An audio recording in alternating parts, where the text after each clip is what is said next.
All right. I thought we'd give a little bit of an update to the surgery that happened at the beginning of the month of December. Um, I'm long overdue for an update. I apologize. It's just been a lot of things going on, and the overall things went well. Recovery is going really well. We'll talk about all of the stuff that's gone on because a lot of things have changed, and yeah. So I've got some notes over here. So if you see me looking over here, I'm just looking at notes. Um, so surgery happened December 8th. Went to Christ Hospital down in Cincinnati. Surgery started around 11 o'clock. Prep work started around 7:30. Um, I don't remember much after being wheeled out of the prep room.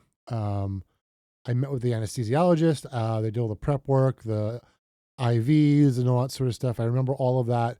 I remember leaving the room. I don't remember leaving the hallway.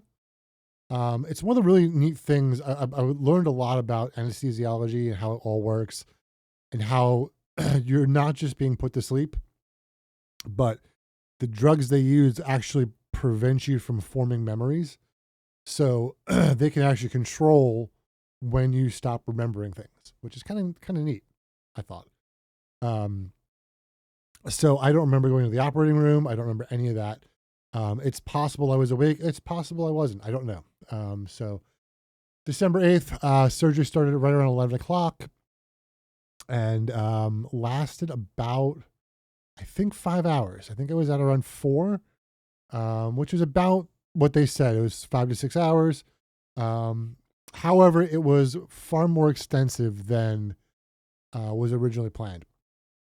So the original plan was aortic root, aortic valve, and bypass, one bypass. So when the surgeon got in, he noticed immediately that there was a lot more calcification on my aorta than he anticipated. He saw some of it during the CT scans that I had done, but it was not it was not easy to see what was going on. And in the end, he had to replace my entire aorta because there was so much calcification. Not in the plan, original plan anyway, but he was prepared to do it, obviously, because he did it right away.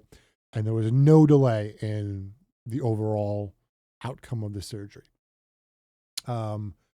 So, like I said, the surgery went about 5 hours. I got out about 4 o'clock, went right into ICU, and I was still intubated. And that was one of the things when you have valve surgery, you are still intubated when you wake up, which I was prepared for. I knew that was going to happen.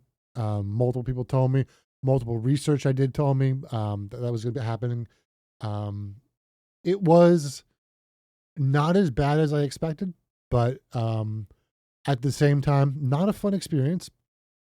Basically, what it is you have a tube that goes into your throat, and there's a balloon that blows up into your throat, which prevents food, if there's any food or liquid in your stomach, from getting up and into your lungs. Excuse me, 1 second. So I could. Some people say they can feel that little thing in your throat. I couldn't feel it, but I knew the tube was there. It was not a fun experience. I have a pretty nasty gag reflex, and it did not bother me. I was surprised. I mean, they do numb your mouth and all that sort of stuff. So just to give you an idea, oops, sorry, wrong button. So this is what intubation looks like. You have the tube over here. Will you show my mouse? Will you show the mouse? No, yeah. So you have the tube here. And this is how I woke up in the ICU. During this process, I don't remember much of the first day. I do remember being woken up. I remember talking to my mom. I remember talking to my friend Charlotte. And by talking, I mean interacting. I didn't really say much. So, hang on. So what they do is they actually have to tether your arm down. So this right here is a tether. Just so when you wake up, you don't pull the tube out. there is a process that you have to go through that you have to basically prove that you can breathe on your own. Um, and that was like my biggest, when I first woke up, my biggest anxiety was going through that. I can prove to you that I can breathe. So basically, for 30 minutes, you have to prove that you can inhale and exhale. And if you can't, you got to stay with it and do it again and again and again. So I made sure that I was able to do that. So intubation was over. They pulled the tube out. I don't remember much else other than that. I know my mom did talk to me. My friend Charlotte talked to me. That was about it. And I do remember that it was my mom said it was around 4 or 5 o'clock. I thought it was closer to 9 or 10, maybe even closer to midnight. And it was a weird, like, because I went under before 11 o'clock, and it felt like it was midnight. So it was kind of a weird feeling where time was just distorted. So next morning, woke up, surgeon greeted me at the door of my room, and basically said things went well. That's when he told me that he had to replace my full aorta, which I didn't know until then, obviously, because I was out. So overall, he said, other than that, my heart looks very, very healthy, which is great. He was concerned about my heart not picking up its natural rhythm again. He said it's very common in the beginning that the heart doesn't do that right away. And in most cases, it picks it up after several days. While talking to him, I realized that there was, I still have a little bit of it. You might be able to hear it a little bit. But my tongue is still swollen, I think from the intubation. But it was so bad in the beginning, I thought I had a stroke. I don't think I did at this point. No one has said anything like that. I've asked people about it, the doctors and the nurses. No one has said yes, but there is an irritation in the back of my mouth, my tongue. And of course, because it's a little bit swollen, I keep biting it, and it's hard to chew, hard to talk, that sort of thing. But in the beginning, it was so bad that I thought I had a stroke. So yeah. So we took that. So what he did mention is that if my heart did not develop its natural rhythm again, a pacemaker will be needed. So what they do during the procedure, because you're opened up, they do install pacemaker wires just in case. In this case, it was a good idea because my heart didn't pick up a rhythm immediately. So that was the first day, basically. I woke up probably around 5 o'clock. The first thing I did was got me out of the bed and into a chair. And this continues to be an issue, not an issue, but the hardest part of my day is going from my bed to anywhere else or getting into bed, because there's a lot of core stuff that you have to do. You can't use your arms. It's swinging of legs. It's an awkward, like, you've been getting in and out of your bed all of your life a certain way. I can't do that right now. So I can't get in and out, and it hurts. I essentially have a broken bone right here down the center of my chest. It is wired together at this point. However, if you move enough, it's going to start moving inside. And if it becomes out of a line, it doesn't heal right. They have to break it or recut it, and then you go through all this all over again. So trying to stay within their parameters is really important. So initially going from the chair to the bed, the bed to the chair and the chair to the bed was super hard. In fact, after the third day, I asked the nurse, I was like, do I need to go in the bed? She's like, no, you can stay in the chair. In fact, it's probably better because when you're out for surgery, your lungs basically collapse because you're not using them during the surgery. But when you're sitting up, they start to expand and drop, which is actually really good. So she said, the more you stay in the chair, the better off you're going to be. So I stayed in the chair from the third day on, and then I didn't get back into a bed until I got home. Where are we? So we are here. Let me just move this down a little bit. So from Tuesday to Thursday, the first couple days after the surgery, a lot of breathing exercises, which hurt like hell. Um, it was not a fun thing.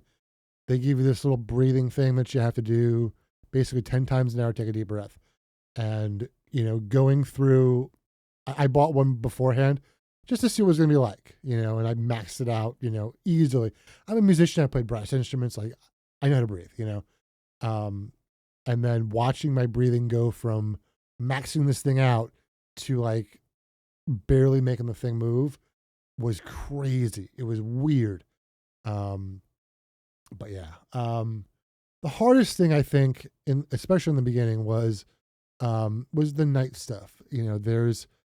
They do vital checks on you every 4 hours. So every 4 hours, I had a nurse coming in, taking my temperature, blood pressure, um, pulse ox, heart rate, every 4 hours, and then pain meds on top of that. So trying to get any sleep at all was just not in the cards. It was super, super difficult. So around around Wednesday, surgeon came back and said he was looking at the scan, the readings for my heart, and he's like, I don't see any um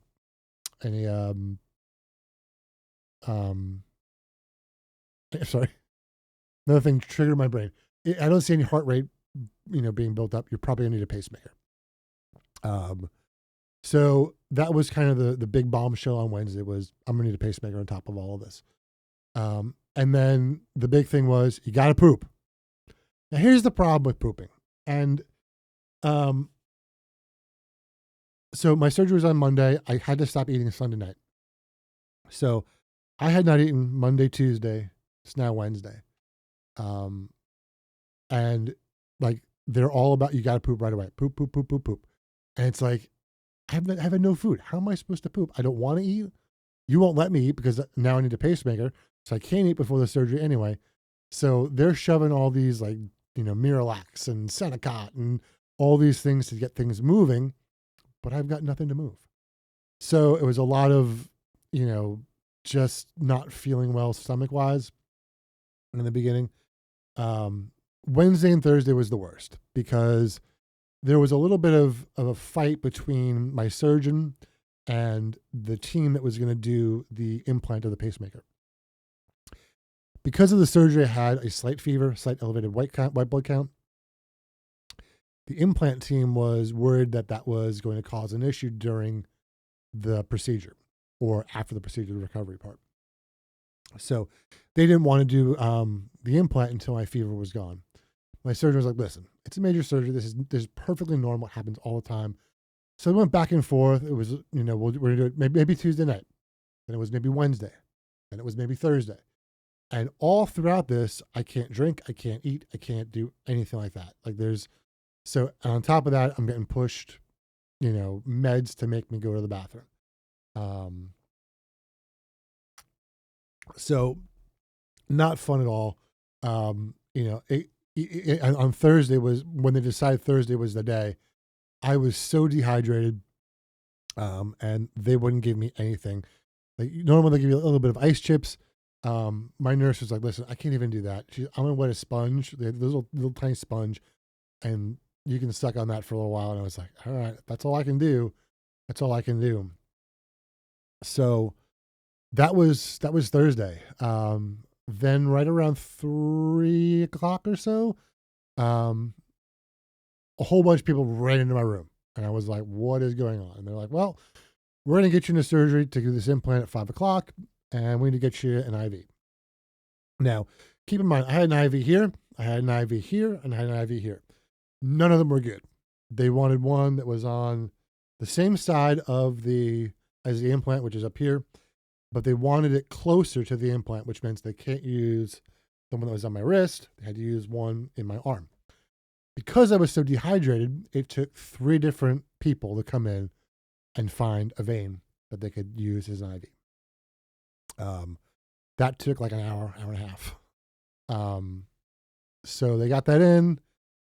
I got to go to my favorite place, the bed, and they wheeled me down. This one, the surgery that the anesthesia that they used for this is more like a twilight anesthesia. I was not aware of the actual procedure, but I was pretty aware of what was going on up until like the very minute they started. Um, it was not fun. It was probably I was more scared for the implant than I was for the actual surgery. Mostly because I was so dehydrated. My mouth was so dry. And then I had to lay down flat, which at this point was very painful to do. And we'll talk about why in a little bit.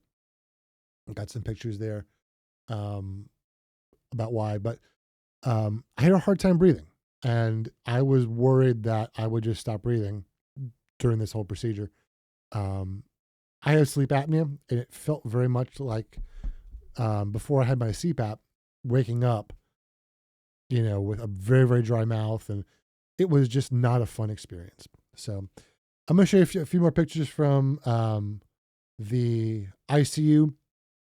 So this was basically the machine that basically charts heart rate and all that sort of stuff. You can see the rhythm of the heart and all that sort of stuff, blood oxygen level, all that sort of good stuff, and all the machines that I was attached to. So you can see that there's an IV here, I had an IV here, and there was another one in the arm over here. I had IVs everywhere. So more close-ups of the machines.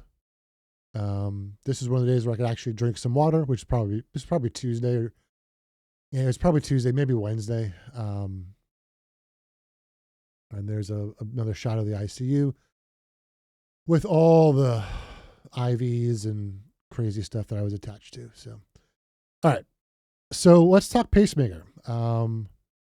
This is a temporary pacemaker. This is what I was attached to. So there are two leads that go into the pacemaker, and that's basically what tells your heart to beat. So the top is your heart rate, and then this is the amperage that goes to, I believe this is the atrial amperage, and this is the ventricular amperage. Could be wrong. Don't know. So here's basically how all this works. This is a heart. So you have, So you have the sinus node up here. This is what tells your heart to beat.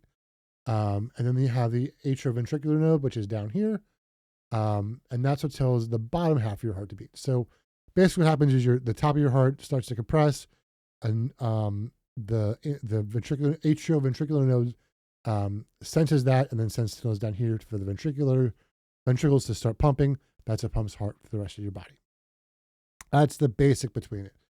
I don't know exactly what happens. I don't know if my sinus node is an issue, or whether it's the atrioventricular, that's a hard word to say, is the issue. I don't know.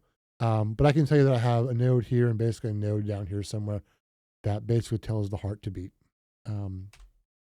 So this is the temporary one. There's one that's a lot smaller. It sits right here, just under my collarbone on my left side. Yeah,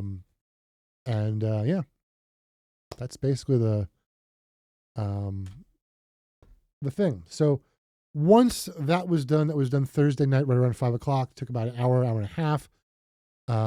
I was moved right from ICU. I was in ICU Monday, Tuesday, Wednesday, and Thursday. Thursday night moved to the step-down unit. First off, let me say ICU nurses are fantastic. The nurses in the step-down unit were fantastic as well, but they are spread much more thin. The ICU nurses that were there were just fantastic. Always there, always on the ball. But I did sense that they were definitely spread more thinly in the step-down unit, which makes sense. So yeah, moved to the step-down unit. My friend Charlotte actually spent the first 2 nights with me, because she's been through a lot of surgeries with her family, and said nurses are hard to get, especially at night. So she was there just in case I needed something. So after the surgery, The implant, I went through, hydrated as much as I possibly could. One of the things that I found helped a lot, especially after the anesthesia they give you, is something carbonated to kind of, I don't know, it helps whatever in my mouth just felt better. And then ice cream helped a lot with my tongue. So um, that was what we did there. One of the things that they're very big on, in fact, Tuesday, the day after my surgery, I was up walking. I walked Tuesday, walked Wednesday, walked Thursday. And here is a shot of my first walk in the step down unit. This lady right here in the red was my first nurse. She was the first one to get me into the step down unit.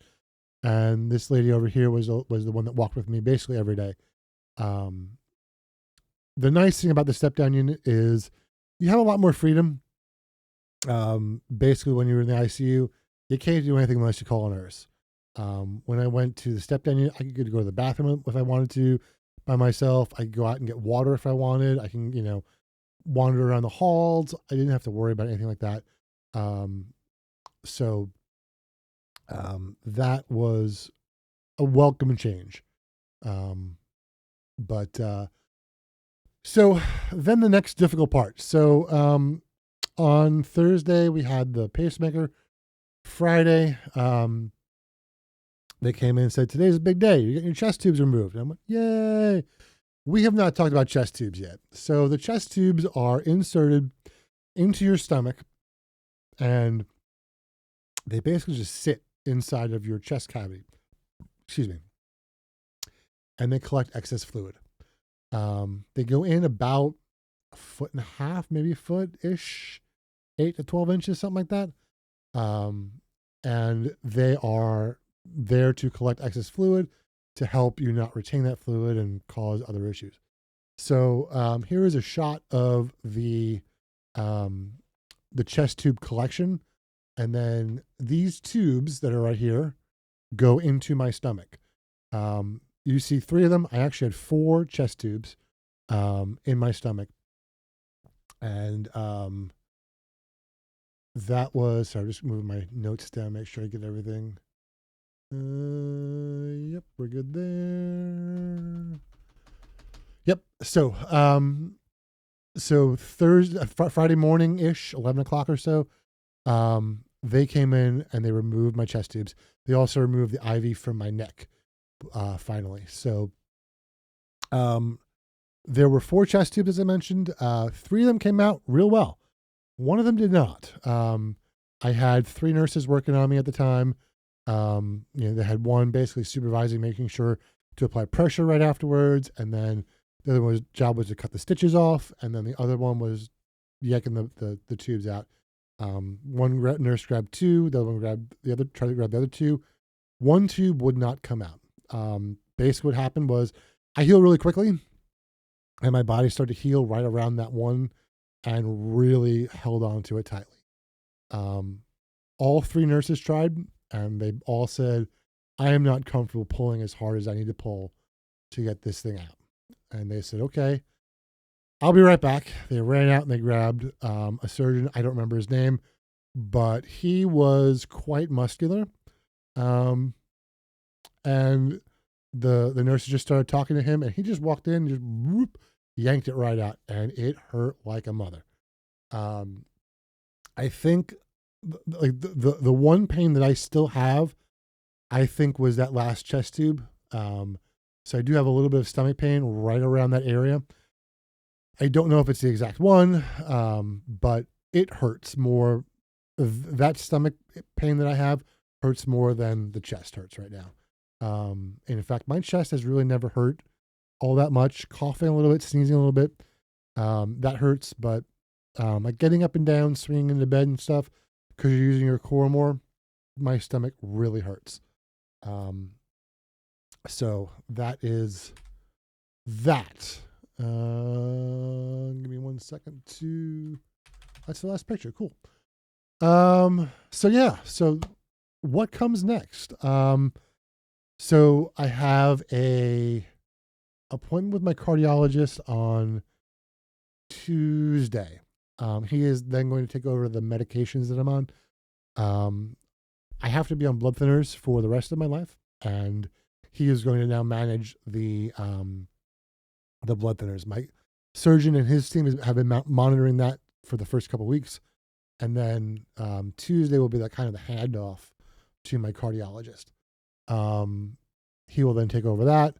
I'll probably get involved with the Coumadin clinic out here because I'll need to have regular blood tests to make sure that my blood is not clotting too much, but it's still enough to clot. So that's Tuesday of this week. Wednesday of this week, I start cardiac rehab. It's just an orientation, but I'll be doing cardiac rehab 3 times a week for about 10 to 12 weeks. And that's about all I know, I think. Yeah. So that's it. Thank you for sticking around. Appreciate you all. Thanks for reaching out and checking in on me. I appreciate you very, very much. Obviously, any questions, feel free to leave them in the comments or whatever. And I'll talk to you guys soon. Thanks. See ya.